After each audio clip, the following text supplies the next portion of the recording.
Good afternoon, good morning. I don't know when you'll watch this. It's Saturday, which is admittedly way after Thursday. And I feel a little bit guilty about it, but at the same time, I don't. I found that maybe just trying to push that Thursday deadline really sabotages my creative juices. Maybe it leaves me a little dry, which is okay. Apologies for that. Um, no, the reason I couldn't make it on Thursday is because I had hernia surgery. I didn't have hernia surgery. I was just slacking. Um, what is hernia? Is that when like your nut goes up into your guts? That's like a crazy thing to have happen. Gross. This is going to be kind of a stream of conscious video, which is terrifying for all of us. We're all in this together now. Um, as opposed to last week when I really had nothing to talk about. This week I have like 100 different things I want to bring up. Obviously, we're not going to get there, but um, let's just see what happens. We're going to have fun with this one. Um, we're in the thick of bye season. Last week was a dry run. This week is kind of no one really noticed. But coming up here, it's going to get wild. Let's take a look. Last week we had Browns, which I think Karl is the only person that owns any Browns players. And by any Browns players, I mean like half of their team. So that was rough for Karl. Um, Chargers, so we didn't have Justin Herbert and Keenan Allen, which I think hurt Ryan. Seahawks, nobody cares. Bucks, nobody cares. So we got off easy week 5. This week, Packers and Steelers, not a lot of impact league wide. But coming up, hot damn, week 7, we've got 6 teams on bye. Week 9, we've got 4, including a couple of, quote unquote powerhouse teams with the Lions and 49ers, a lot of starters there. Week 10, we've got more uh, big ownership amongst like Chiefs, Dolphins, Eagles. A lot of players are going to be gone. So it's getting to that point where this is where waiver wire maneuvering is like uber important. You need to be planning like a week, 2 weeks in advance to try and cover for buys and not get caught with your pants down. This is where a lot of moving and shaking is going to take place in those standings, which look like this.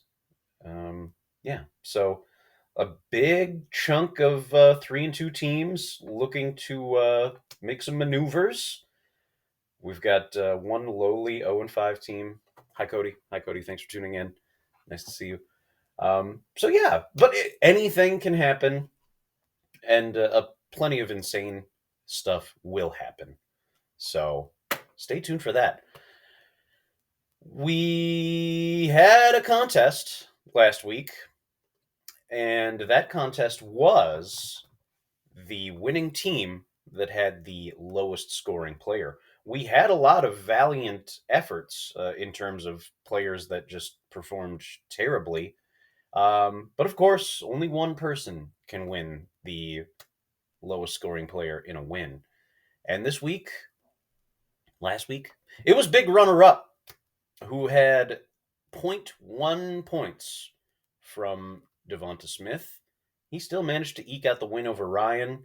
So, kudos to you, sir. Other notable entries, I had 0.15 points from Romeo Dobbs. So I was nipping at his heels. I think there was a 0.95 out there. So, yeah, a few really like head scratching plays, but you know what? He got the win. I got the win. That's all that matters. We're going to keep moving. We've got another contest coming up. Whew. Let me take a breath. I'm excited. Who it's going to be.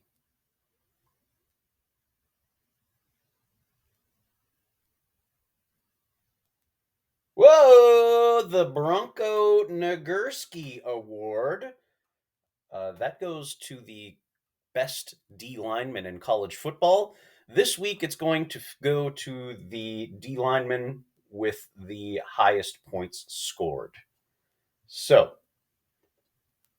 Each week we start 20 D linemen. Um, Whichever one of those comes up with the most points scored. And I guess I could go to a D lineman in the flex spot too, if you're really insane enough to flex a D lineman. Maybe there's one of you out there. I'm not 100% sure off the top of my head, but yeah, let's see what happens. Maybe Bosa has a big splash week, takes out something called PJ Walker like 4 times. Um, Maybe it'll be, I don't know, it'll probably be Bosa, right? I guess we've got no TJ Watt. I don't think Miles Garrett is going to get home against the 49ers. So ugh, this could end up going to Ryan. Early prediction, Ryan is probably the favorite to win the Bronco Nagurski Award this week. That sucks. Should we spin again? Maybe we should just spin again. I'm not going to spin again. Them's the skids. Sorry, guys. All right, moving along. One thing I wanted to touch on, and I brought this up last week, was looking at compensation players versus contract players.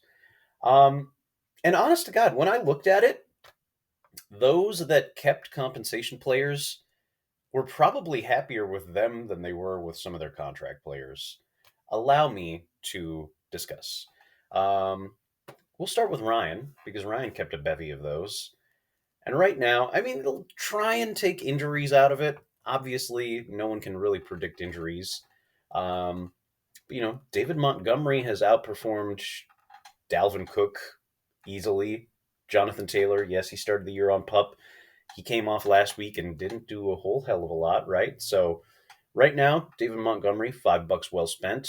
Justin Herbert, I think, before the bye week was QB1 or QB2 in the league. So pretty happy with that $5.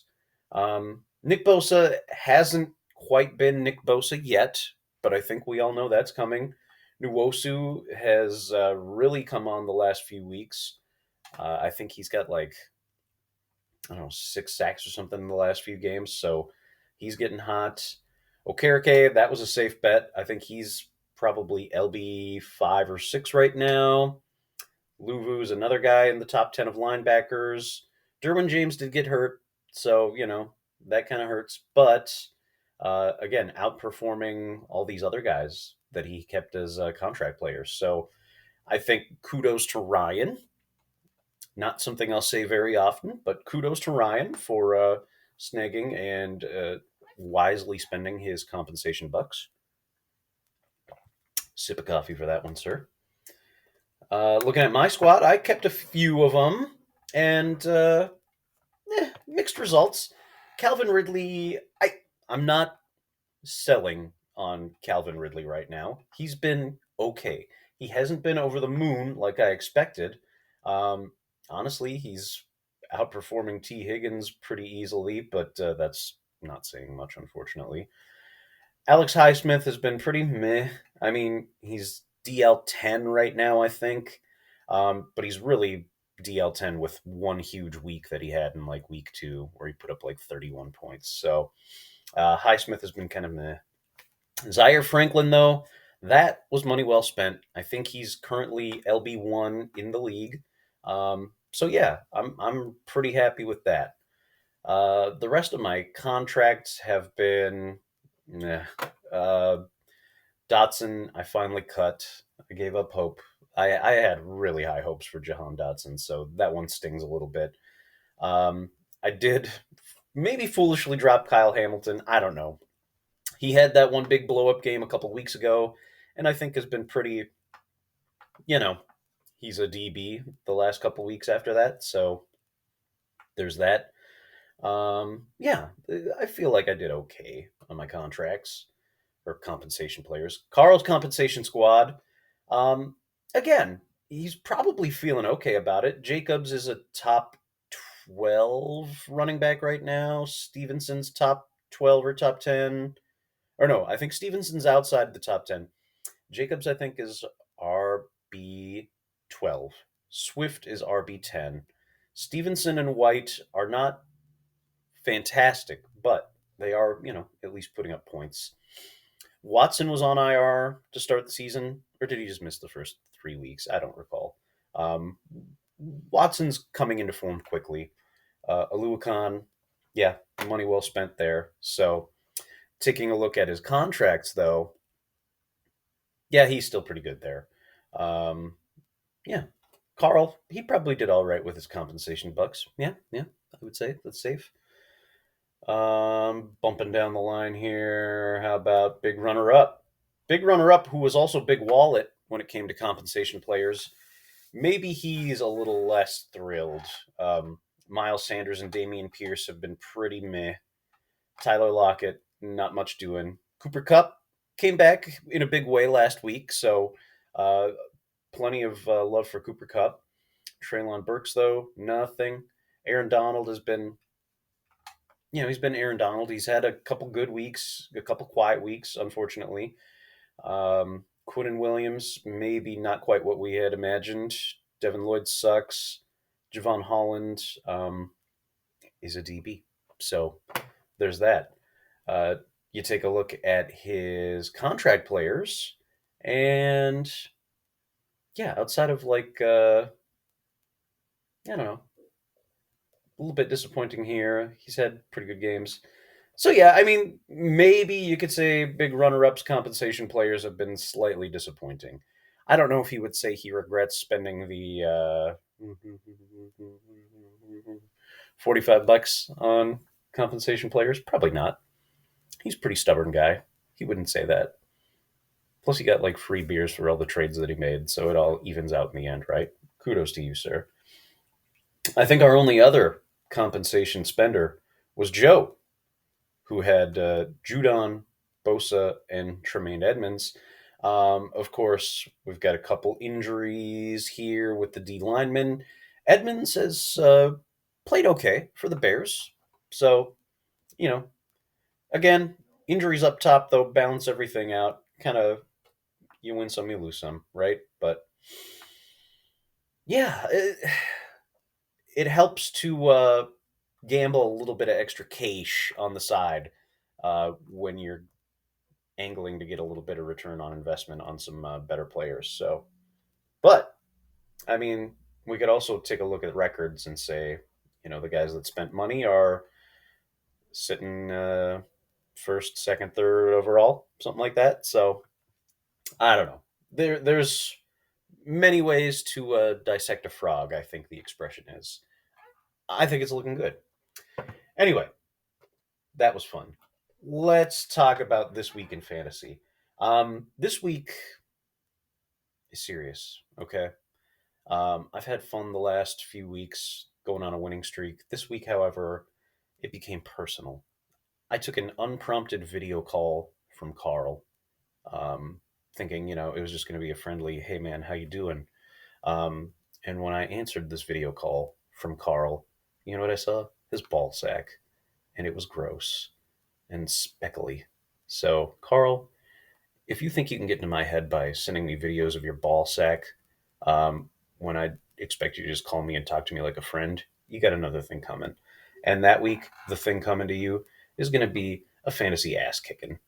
Um, that's probably not entirely accurate, just because I was forced to play a couple not great plays.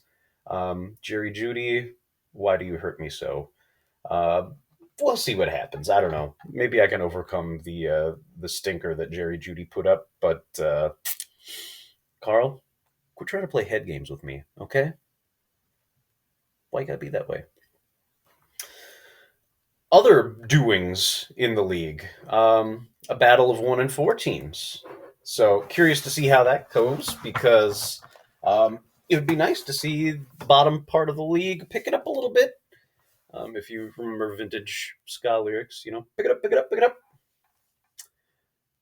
Battle of 4 and 1s over here. Ryan versus Brent. Off to a pretty strong start, though.